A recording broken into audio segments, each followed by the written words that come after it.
Welcome back, everyone. Thanks for joining me once again. Today we're going to talk about replacing your sump pump with one that has a battery backup. And in this case, what I'm going to do is replace it with one that not only has a battery backup, but it actually has a backup pump attached to it. I'm going to explain to you what it is in a moment. But I'm going to be replacing the one that I have because it's been about 15 years. It's the one that I had ran perfectly. I did have an issue with a storm years and years ago where we lost power, had no idea, and got a little bit of water in the basement. This is the time to replace the pump also because I can hear the impeller making a high-pitched whining noise, so it's about ready to go. Now's the time to do it. Let me show you what I've got. This is the basement Watchdog big combo unit. It's the one that comes with a half horsepower main pump, and then which goes 4,400 gallons per hour, and it's got a mini backup pump that will pump out 2,600 gallons per hour.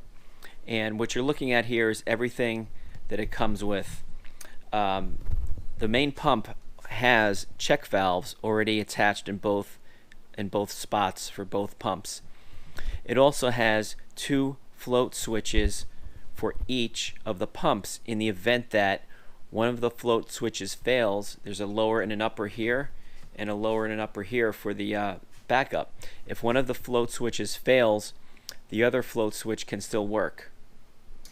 The battery will operate only the backup pump. It's not going to operate the main pump.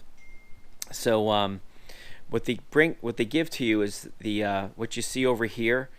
This is the flow controller. This is what plugs into your main power, and then the pump gets plugged into that. I'm going to show you all of this here, so that way we don't have to look at it while we install it into the hole.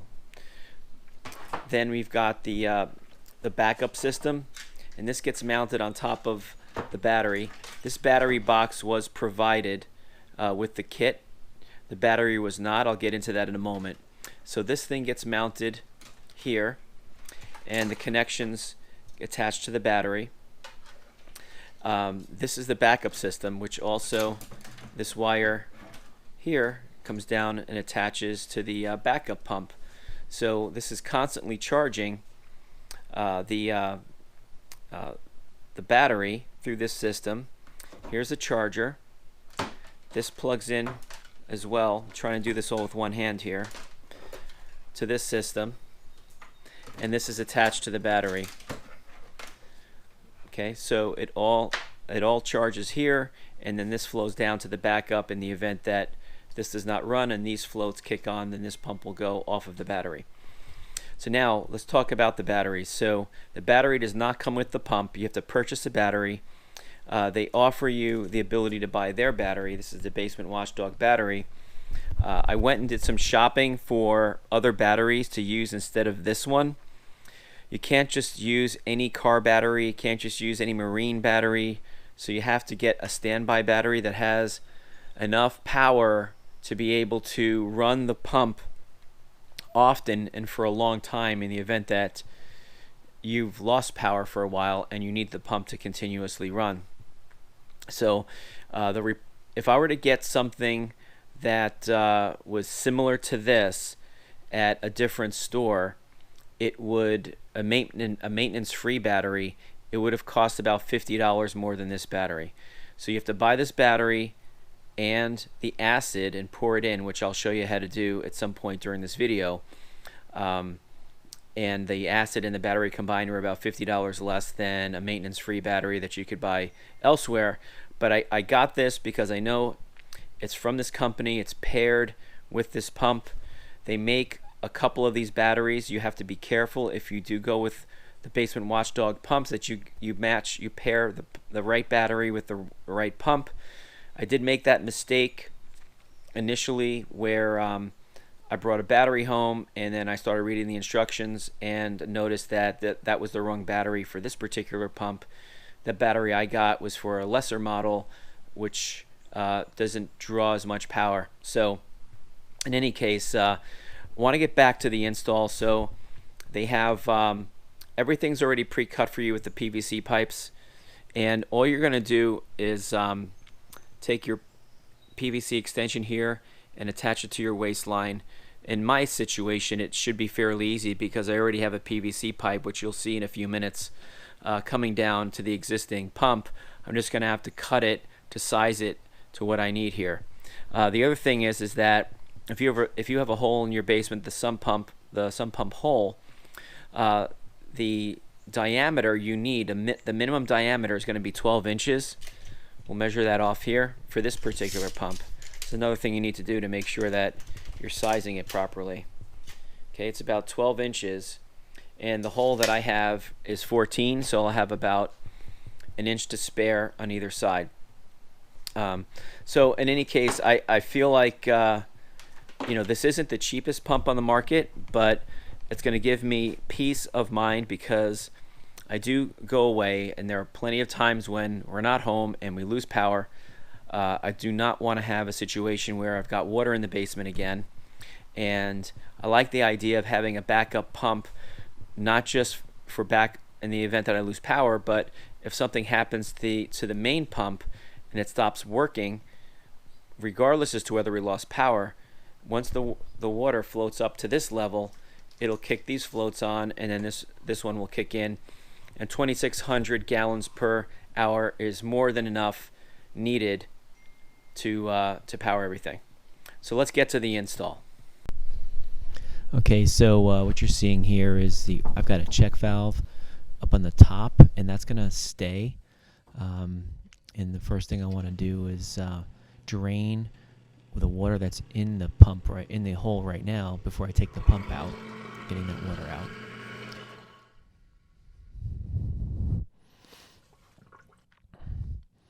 Now I'm going to take the zip ties off and disconnect the pipe that's directly above the pump from the check valve, and then we're going to be pulling.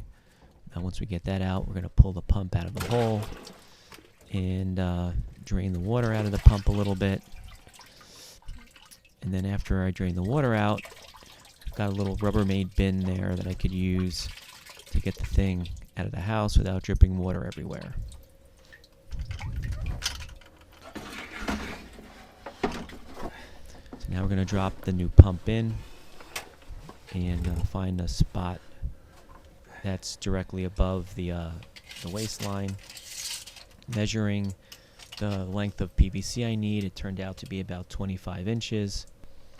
Pre-cut it, installing it inside of the rubber boots, and then we're tightening it up with the hose clamps with the screwdriver.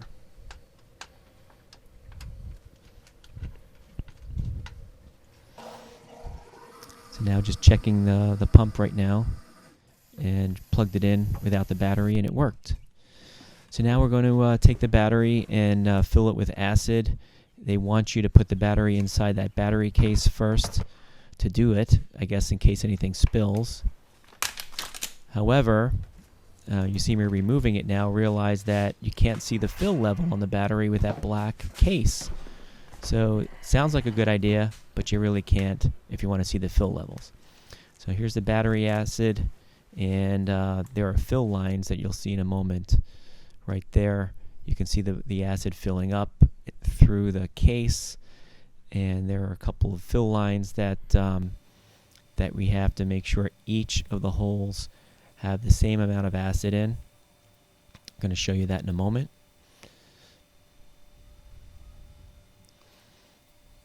See the lower limit and the upper limit. So now that upper line is where you want to make sure all of the holes are topped off to. And so then I go back and just make sure they're topped off, put the caps on. You're going to see that yellow cap there. That's where the probe goes in, so that way the battery is monitored. And here you can see where I'm going to put the battery. It's up, elevated above the hole, up on that ledge. There's enough slack with all the wires to be able to reach there. And I'm mounting this piece, the monitoring system up there. Double-sided tape will keep it affixed to that lid, and then I'm going to attach the wires. We got the black going to the negative and the red going to the positive. And now this probe, I'll insert that into that yellow cap, and again, that's the probe that will detect whether the battery is low on acid, etc. And we're going to close it up. Now we're going to plug in the charger. It's the battery. That's the outlet power for that unit you see on the top, and this is the float switch unit. And then you plug the actual main pump into that. You can hear the pump going off behind me right now, maybe on this audio. Now we're plugging in the reserve pump into the back of the unit now too. So that wire I'm holding there, if we ended up having to use battery, that's the wire that'll take the power to that secondary pump. We've got a little wire maintenance with zip ties, getting it all cleaned up, trying to make it as neat as possible. And then after this, we're going to test out the pump. Pour a 5-gallon bucket of water in, and then we will watch it empty out. And it actually emptied out pretty quickly. Please like the video. And I'm going to do my little recap now. You just watched me dump that 5-gallon pail of water into the hole, and I'm not sure if you noticed, but halfway in, the float tripped the pump on, and the pump was actually sucking the water out faster than I could dump it in. I was actually pretty impressed with that, and I like the fact that it took it right down to the very bottom too.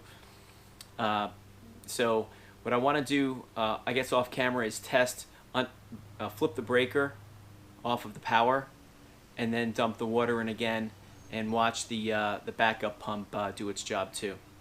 So I want to tell you what I thought about this install before I do. If you are interested in this basement Watchdog pump, I'm going to put links into the description where you can find it, or another Sump pump over time. If I change my mind, if I find something different that I want you to try, I'll put links to those pumps in the description, and also the first pinned comment as well. Now, regarding the install, installing the pump itself, taking the old pump out, putting the new one in, and just attaching the pipes and getting it so that way you could run it, that part was pretty easy. What you want to do if you're going to install something like this is make sure you read the instructions multiple times with regards to the order in which you're installing things, the order in which you're plugging things in. It was very specific that you wanted to go black, connect the black negative first on the battery, then the positive red second. And also, the other important thing is that I bought the pump, and I saw a couple battery options on the shelf next to the pump that I could purchase, and you know, I went for the one that was a little bit less expensive, and then after I got it home, I started reading the instructions for this pump, and the instructions said for this pump you have to use the upgraded battery because this is a 1/2 horsepower pump and it needed the better power to run it. So then I ended up returning the battery before doing anything with it and having to exchange it. The install itself was fairly easy. The part that I wish was different would be the battery. Okay, you saw me filling acid. I really didn't like that part. You know, too much can go wrong doing that. I wish they had a maintenance-free option that costs a little more that I could have just purchased. I don't like the idea of having to fill the acid. I did that. Now I have a little bit left. Now I have to dispose of it properly. So from that perspective, I didn't like that. I suppose there is a battery out there that if I spent a little bit more time doing my homework, I would have found some other maintenance-free battery that can do the job that this battery can do, you know, but maintenance-free. So if that's the case, I would have kind of preferred that. Overall, though, I feel like I'm happy with this. I like how quickly it's and how quiet it was, that it sucked the water out. Off camera, the water was coming up a little bit multiple times, and I just plugged it in without without all the other battery assembly attached, and plugging the pump in direct to the outlet without having it go through the float switch, just turned the pump on, and I was able to exhaust the water outside of the hole multiple times, and it did it very quickly and quietly. So I am really happy with that. And so this pump is not the cheapest pump, but it gives me peace of mind. I'm more than happy to pay a little bit more knowing I have a second pump there in case the first one fails. I have the battery backup system. I have essentially 4 floats that if one float gets hung up because of some gunk in there, the other one will work. So from that perspective, I feel comfortable. I can go away for a month and have storms here and not worry about, whether or not my basement's going to flood. Hopefully you enjoyed this video. If you have any questions for me about the assembly, leave them in the comments down below. I appreciate it if you would like this video and subscribe to the channel if you want to, but liking the video helps the video to rank better. Thanks in advance for doing that, and we will see you next time.